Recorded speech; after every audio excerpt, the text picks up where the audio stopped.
Hey everyone, Nigel and Luke here, and welcome to another edition of Crimes of the Week International.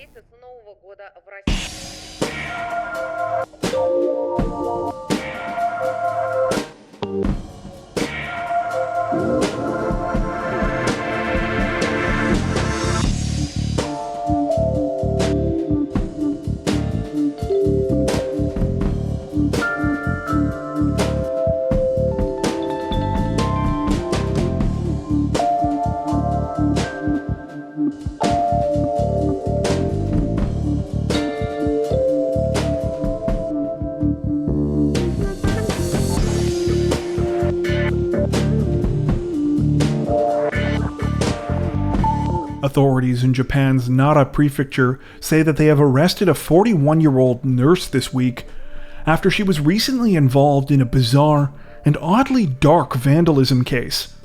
According to reports, the incident began back on June 18th when a man in the city of Yamatotakada went to his car, which he had left in a local parking lot, only to discover that someone had vandalized it with a red marker. Disturbingly, whoever had done it had simply written the kanji character for the word death on the vehicle over and over again. Annoyed and understandably a little freaked out, the man, who is said to be in his 30s, decided to install a camera in the vehicle after that.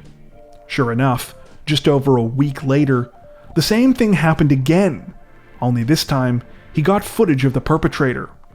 To his surprise, it was a 41-year-old nurse that he had never even met before, named Kana Fukuhara.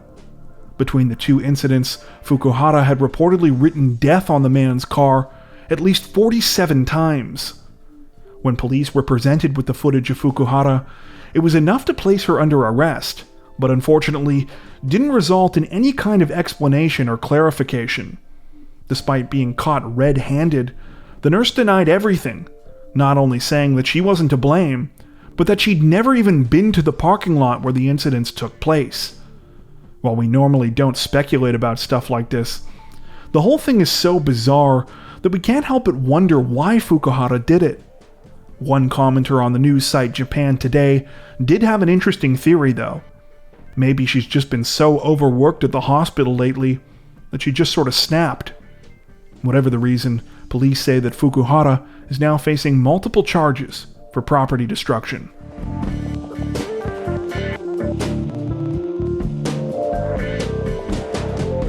Officials in Japan's Mie prefecture say that a politician could soon potentially find himself facing charges after a bizarre incident involving bicycles recently caused a minor scandal in a local town.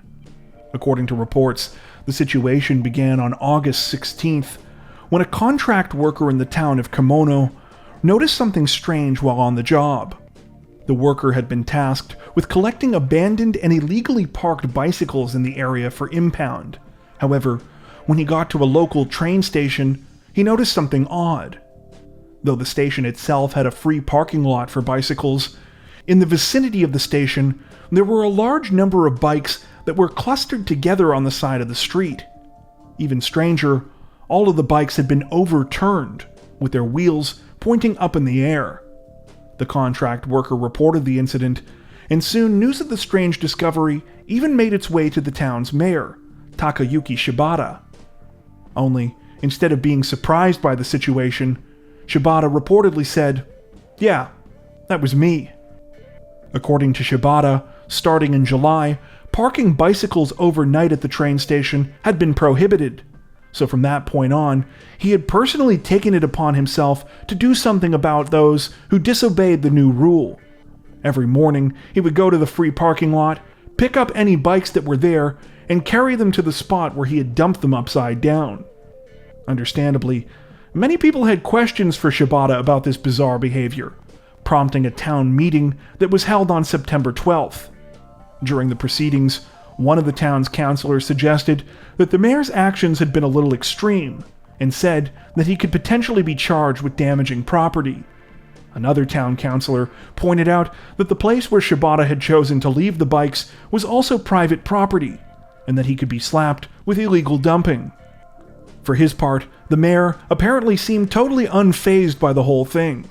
Clapping back, He said, quote, "First of all, bicycles are not garbage. These bicycles were infringing on the rights of townspeople." He also claimed that he wouldn't do it anymore, and said that he never thought it would create such a fuss in the first place. As for why he had placed all of the bikes upside down, Shibata said that there was a simple explanation. He said that most of the bikes were locked, so it was easier to carry them by their frames upside down.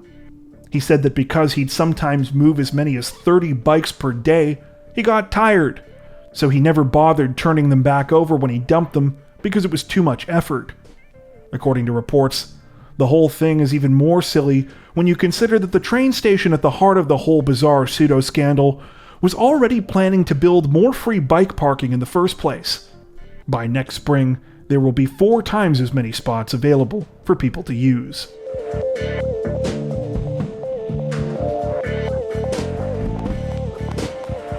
Authorities in the Chilean capital of Santiago say that a 17-year-old high school student has been arrested this week after he injured more than a dozen of his classmates with a homemade bomb that he allegedly learned how to make on social media. According to reports, the incident took place sometime this week when the teenage suspect, who has not been identified by name, apparently thought it would be a good idea to bring a, quote, noise bomb to class. He had learned how to make the device from a video on TikTok, which was allegedly just a bottle of muriatic acid, which he threw aluminum foil into before sealing it up. While we're certainly no chemistry experts, from what we were able to gather, when these 2 ingredients are mixed, they start a violent chemical reaction, 2 of the byproducts of which are a bunch of heat and highly flammable hydrogen gas. Add in the fact that all of the contents were under pressure in this case because of the sealed bottle, and I think we can all figure out where this is going. Unfortunately for the 17-year-old, when his little prank inevitably and literally blew up in his face, it was apparently quite a bit stronger than he had anticipated. Reports we came across didn't delve very far into the details, but sources state that the resulting explosion was so loud that it caused damage to several people's eardrums, and that others received undisclosed injuries to their skin. At least 14 students were reportedly injured by the, quote, noise bomb, prompting police and other emergency workers to be called to the scene. The 17-year-old was then promptly placed under arrest. At the time of this recording, however, it's unclear what, if any, charges he is currently facing.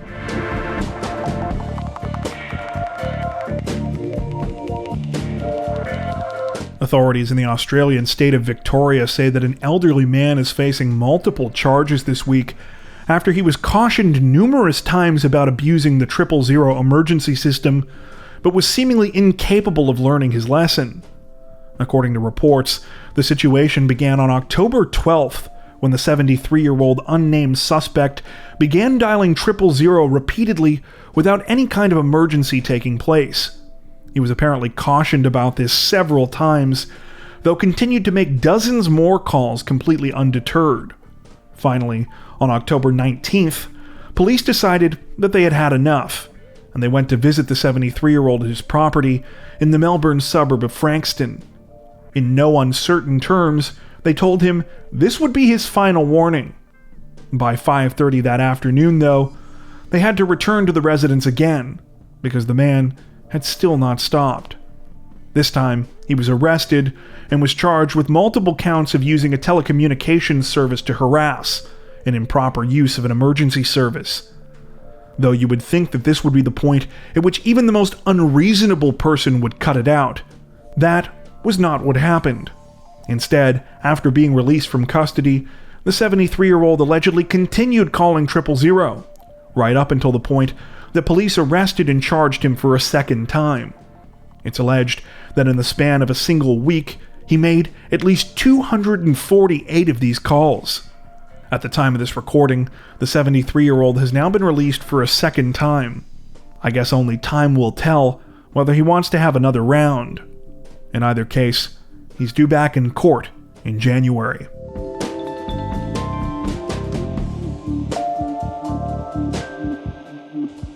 Representatives from the North Wales Police say that they are searching for a sweet-toothed bandit this week who they say is responsible for a series of large chocolate thefts around the city of Wrexham. According to police, the thief, who they have nicknamed Willy Wonka, has stolen what they describe as, quote, a significant quantity of chocolate from undisclosed businesses in the city center. And instead of giving away 5 golden tickets, it's currently believed that he has committed 5 of these chocolatey heists. Authorities aren't sure whether Mr. Wonka is selling the chocolates to unsuspecting buyers, eating the loot himself, or doing a bit of both. However, they say that members of the public should be on the lookout for any shady chocolate sellers. Speaking about the case, Inspector Luke Hughes asked locals to, quote, help us stop Mr. Wonka in his tracks and don't buy his dubious wares. He also cautioned, quote, I'm not sure where he conceals them, but I doubt he has a 5 on his food hygiene rating, so it's not really worth the risk for a couple of warm Mars bars. At the time, Mr. Wonka's identity remains a mystery. Police have, however, arrested several accomplices, described as 4 feet tall and having orange skin and green hair. Okay, sorry, we made up that last part, but we couldn't help ourselves. At the time of this recording, the investigation into the chocolate thefts continues.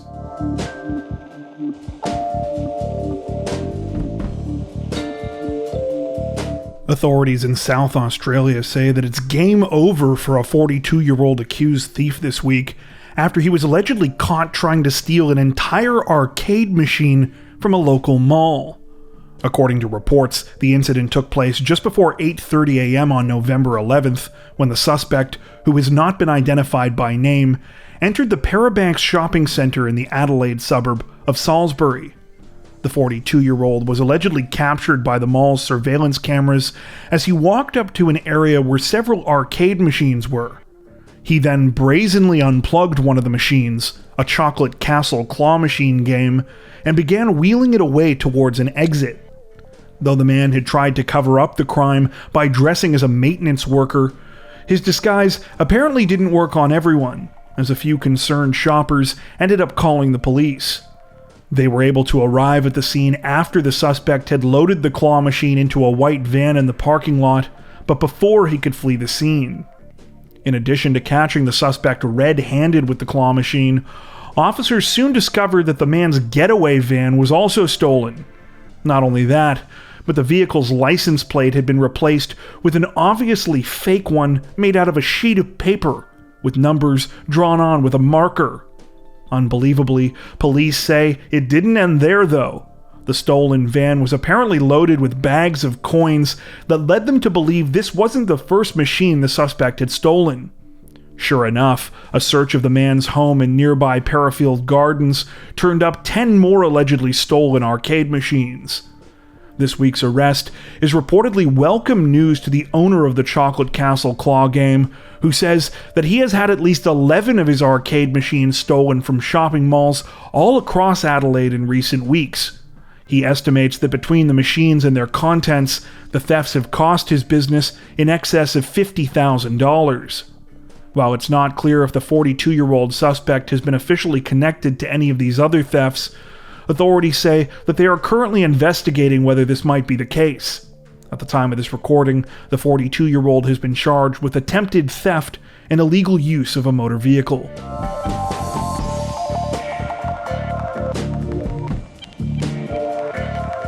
Representatives from Japan's Tokyo Metropolitan Police Department say that a man has been arrested this week after he bizarrely and recklessly set off fireworks in the middle of a crowded intersection. According to reports, the incident took place at around 10 p.m. on November 14th, when the suspect, identified only as a man in his 30s, arrived at Shibuya Ward's famous Scramble Crossing. After waiting for the light to turn green for pedestrian traffic on all 4 sides, the man reportedly lit up a pair of fireworks, holding one in each hand, before walking out into the middle of the intersection. Footage captured of the incident showed charges of colorful light firing off wildly every couple of seconds. While most people tried to simply ignore the suspect and get on with their business, this apparently became difficult when the man started turning the lit fireworks sideways, causing them to fire horizontally instead of up in the air. At least one of the blasts narrowly missed the faces and heads of 2 people. While this arguably would have been a reckless thing to do at any intersection, it was an extra dangerous thing to do at this particular location. For those unfamiliar, Shibuya Crossing is packed pretty much all hours of the day and night. It's famously been labeled the world's busiest intersection, with an estimated 2.4 million people traveling through it each day, and an average of about 2,500 to 3,000 people going through per crossing. Needless to say, police were not impressed by the stunt, and the man was placed under arrest immediately afterwards. While the man's motives remain somewhat unclear, multiple local sources speculated that he was simply angry at the world. Apparently, he shouted some stuff into a megaphone after the fireworks went out, though unlike those, he aimed the megaphone at the sky, making his words completely incomprehensible. Police, meanwhile, say that he told them in an interview following his arrest that he, quote, wanted to stand out. At the time of this recording, it's unclear if the man is facing any charges.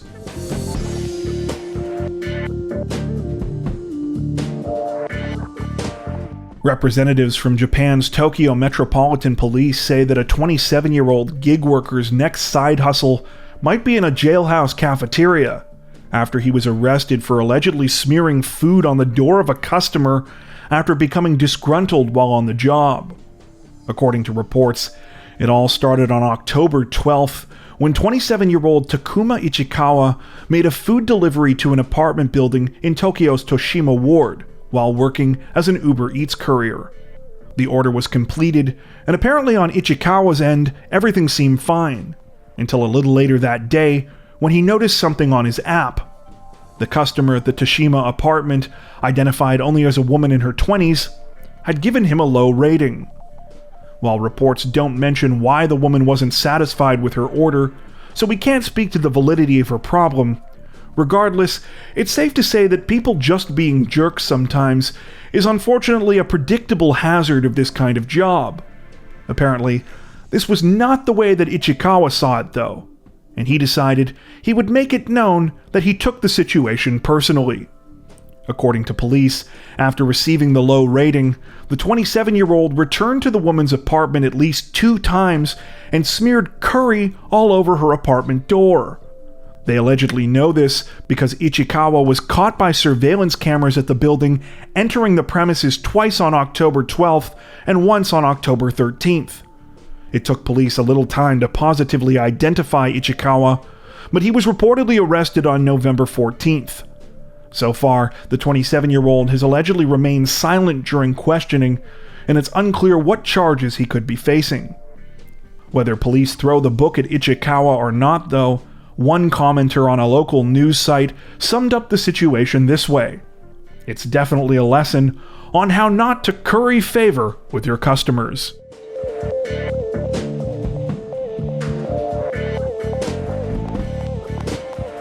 Authorities in Japan's Fukuoka prefecture say that they have arrested a 41-year-old man this week after he pulled an equally bizarre and ironic stunt in the middle of a local police station.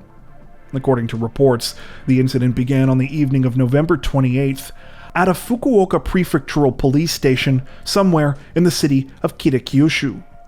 Just after 7 p.m. that night, officers and support staff were going about their usual business when out of nowhere, a startling commotion was heard coming from just inside the entrance. It turned out that a man, identified only as a 41-year-old office worker, had rode his motorcycle into the middle of the station's lobby and was now loudly revving his engine. Upon coming face to face with one of the officers, the 41-year-old reportedly revealed the strange intentions behind his disruptive and unannounced visit. Over the still blaring engine, he yelled, quote, "I'm here to talk about bad driving." After quickly arresting the motorcycle rider for unlawful entry, the police obliged him in a conversation. Seemingly lacking any sense of irony, the man allegedly explained that he wanted them to crack down on what he called rude driving. More specifically, he said that he had been cut off by another driver earlier that day, and that he also wasn't a fan of tailgating. Oh yeah, and he'd been having some problems with people at work as well. It's not clear why he threw that last bit in there, but hey, it's not like he was making a lot of sense before that anyway. That trend apparently continued when police asked him why he chose to ride the motorcycle inside. He replied, quote, "I knew there was a parking lot in the police station, but I rode up to the lobby." Yeah, so more of a description than an explanation, but it appears that's all police were gonna get. As for the man's fate, reports don't really mention, though some have speculated that at the very least, he may be looking at a suspended license.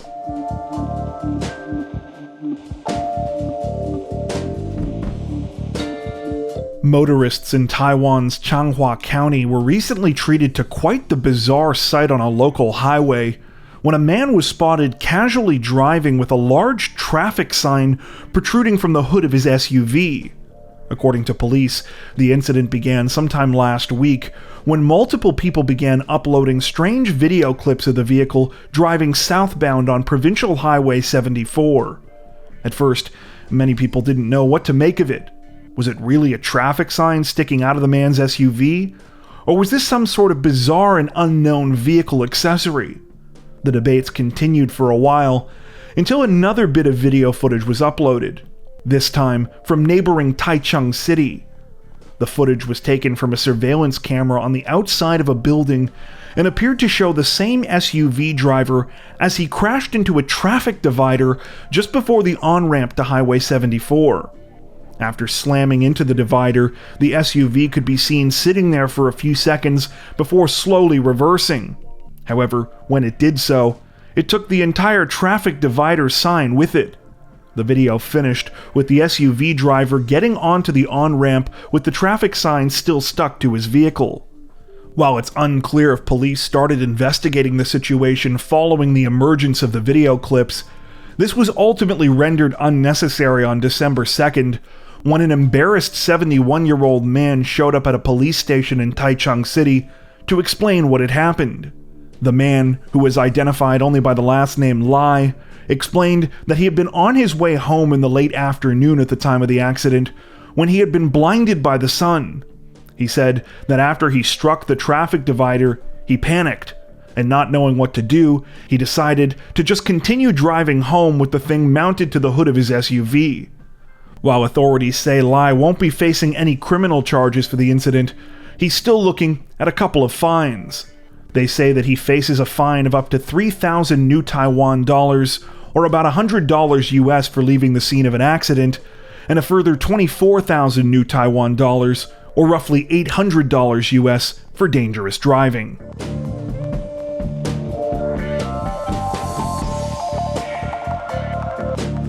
Authorities in the English county of Warwickshire say that they are looking for the culprit behind a brazen and senseless act of vandalism this week after a man ripped windshield wipers from roughly 50 vehicles in the same neighborhood and also left costly scratch marks.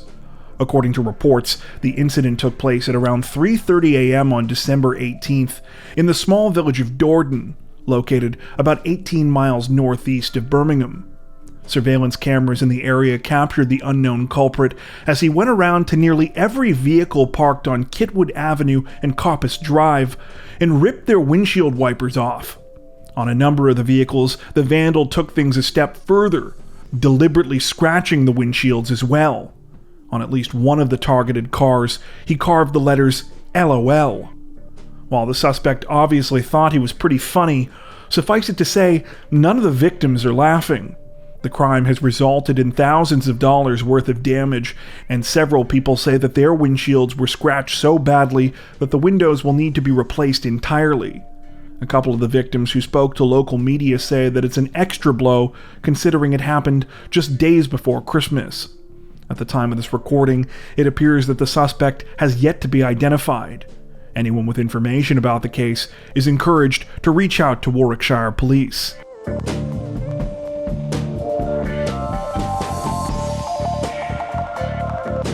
Representatives from the Tokyo Metropolitan Police are allegedly pursuing a bizarre trademark infringement case against a married couple this week after they were recently caught selling obscene stickers featuring one of the police force's beloved mascots. Before we get into the details of the case, it's important to understand something up front.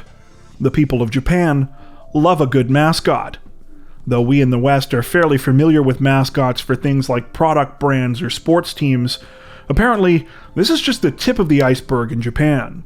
The little characters are used to promote countless things, from festivals to local regions to government organizations, and even buildings like train stations. The particular mascot of interest in today's story, though, is Pippo-kun, a lovable little character who has apparently been used by the Tokyo police for the past 35 years. According to reports, Pippo is a portmanteau of the words people and police, and the name is meant to symbolize the character's role in public outreach. As a result, Pippo-kun regularly appears in PSAs, especially ones targeted towards children. It's for this reason, among others, that authorities apparently didn't take it too kindly when they recently discovered the online business of a local married couple. The couple, described as a man in his 30s and a woman in her 40s, were allegedly selling custom-made unofficial Pippo-kun stickers, which pictured the beloved mascot not being his usual child-friendly self. Several of the stickers reportedly featured Pippo-kun giving the middle finger and were accompanied by catchphrases such as, quote, "imprisonment supreme," and "goodbye police." While loads of people online apparently found the stickers hilarious, us admittedly included, Tokyo police didn't join in on the laughter. Instead, they charged the couple with trademark violation. According to reports, the couple admitted to what they had done in interviews with officers. All that being said, it's unclear what actual penalties the couple are looking at. Apparently, they were selling the stickers for less than $10 a piece, and only made the equivalent of about $600 US total off the whole operation.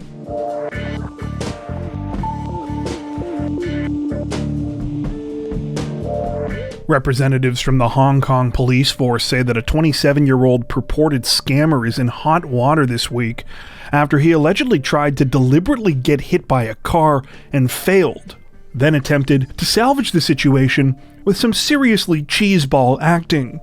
According to reports, the incident began at around 2 a.m. on New Year's Day when a couple were driving down Argyle Street in Hong Kong's Mong Kok district. The pair were in the middle of rounding a corner when out of nowhere, a man intentionally darted out into the street several yards ahead of them and then turned towards their vehicle. No, the man didn't have a death wish. Quite the opposite. According to local media sources, this is likely how he makes a living. These so-called crash-for-cash scams are fairly straightforward. Unscrupulous people jump in front of cars looking to get minor injuries. Then, they either get paid out by insurance or blackmail the drivers for a payoff. The scam happens everywhere, but authorities say that they have become particularly common in Hong Kong as of late. Unfortunately for the suspect in this case, he miscalculated his approach. He was far enough away from the victim's car when he walked out into the road, and they were traveling at a low enough speed that they were easily able to stop before any kind of a collision. Oh yeah, and they could prove it thanks to their dash cam. As you might have guessed though, this did not deter the suspect. Apparently channeling his inner soccer player, the man decided to go ahead and take the dive anyway. After crossing his arms and throwing himself into the front of the vehicle, the man cartoonishly turned around and stumbled forward before rolling onto the ground. This is where things truly cross the threshold into clown territory. You see, the man kept rolling, and rolling, and rolling, even after paramedics reportedly arrived at the scene. According to reports we came across, some bystanders claim he rolled as many as 77 times before finally allowing them to examine him. Unsurprisingly, no injuries were found. As a precaution, the man was taken to a nearby hospital where he refused treatment. Perhaps equally unsurprising, doctors claimed that they noticed the distinct smell of alcohol in his breath before he left. The following day, the suspect, identified only as a 27-year-old man, was arrested and charged with violating the road traffic ordinance for negligently endangering his own safety and the safety of others. So far, it's unclear what kind of penalty the man could be facing if convicted, but police say they still plan to investigate the situation further.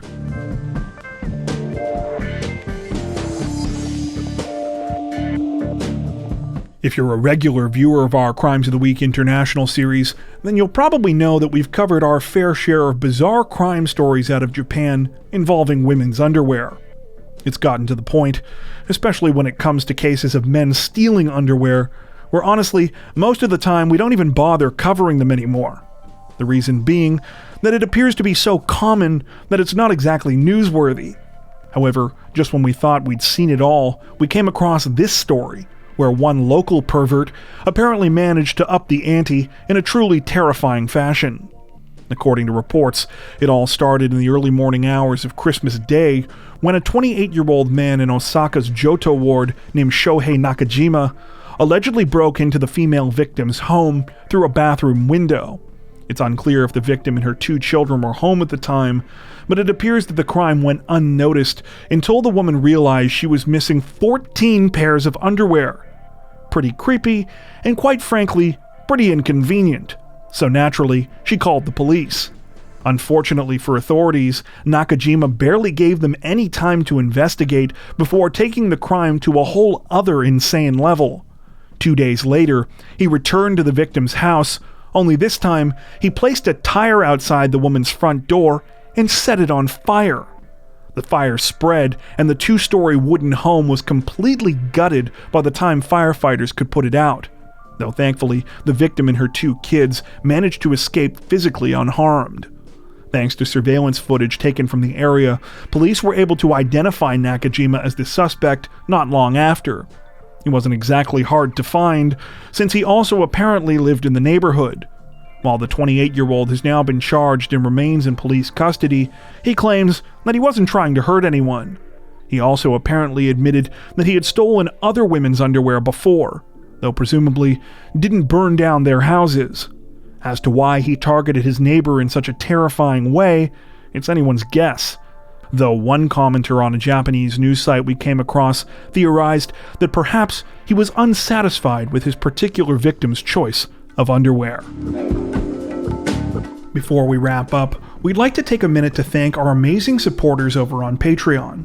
As many of you are aware, our situation on YouTube always seems to be a bit uncertain, but our patrons help to ensure that we can continue to make content like this long term without having to worry as much about what surprises might be thrown our way. Plus, patrons also get access to 4 additional stories per week for each of our Crimes of the Week and Crimes of the Week International videos. If you'd like to help support the channel directly, head over to patreon.com/crimezone to join. You can also find that link in the description below.